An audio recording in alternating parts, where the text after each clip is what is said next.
Max Carter was a once celebrated fiction writer known for weaving complex characters into even more complex worlds. But lately, Max had hit a wall. No matter how many cups of coffee, long walks, or journal scribbles he tried, nothing worked.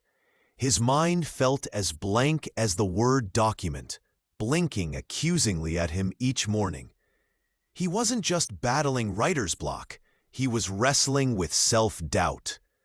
One gray afternoon, while sitting on a park bench, hoping the breeze would carry an idea, Max noticed an elderly man feeding pigeons.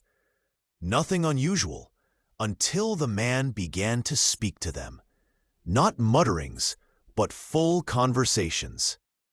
"You don't have to fight, Gregory. She'll wait her turn." "She always does."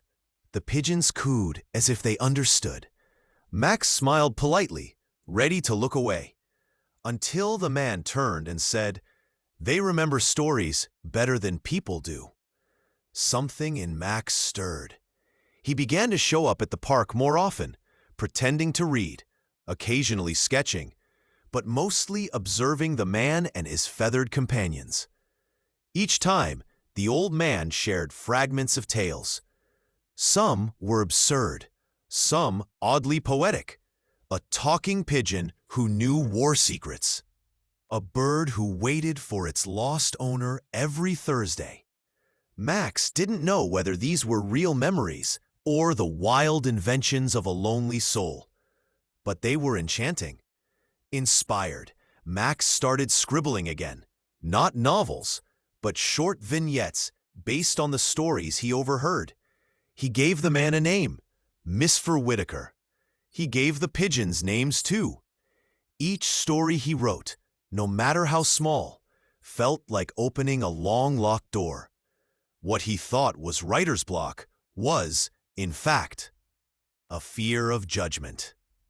But these strange little stories had no pressure. They weren't meant for publishers. They were meant for joy. One day, Mr. Whitaker didn't show up. Max waited an hour. 2. Rain began to fall. Still, no sign. On impulse, Max asked a local vendor about the man. "Oh, old Joe? He passed away last year. Used to sit there every day talking to the birds. You say you saw him?" Max froze. Had he imagined it all? A hallucination brought on by desperation? He returned to his bench, unsure, until a pigeon landed beside him, holding a small, wrinkled paper in its beak. Max unfolded the paper. In careful handwriting, it read, "The best stories don't come from your head. They come from your eyes, your ears, and your heart. Keep listening. W." Chills ran down his spine. Whether Mr. Whitaker was real or not didn't matter. He had been Max's muse, a mirror reflecting the stories hiding in plain sight. Today, Max gives lectures on creativity and storytelling. He tells his audience not to chase inspiration, but to slow down and notice the world. A rusted bicycle, a lost dog, an old man with pigeons, each holds the seed of a story. The art of storytelling isn't about imagination alone. It's about observation, empathy, and letting the ordinary speak.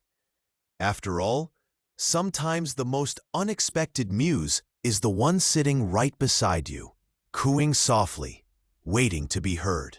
If this story moved you, don't forget to like, comment, and subscribe. And remember, every great storyteller was once a great observer.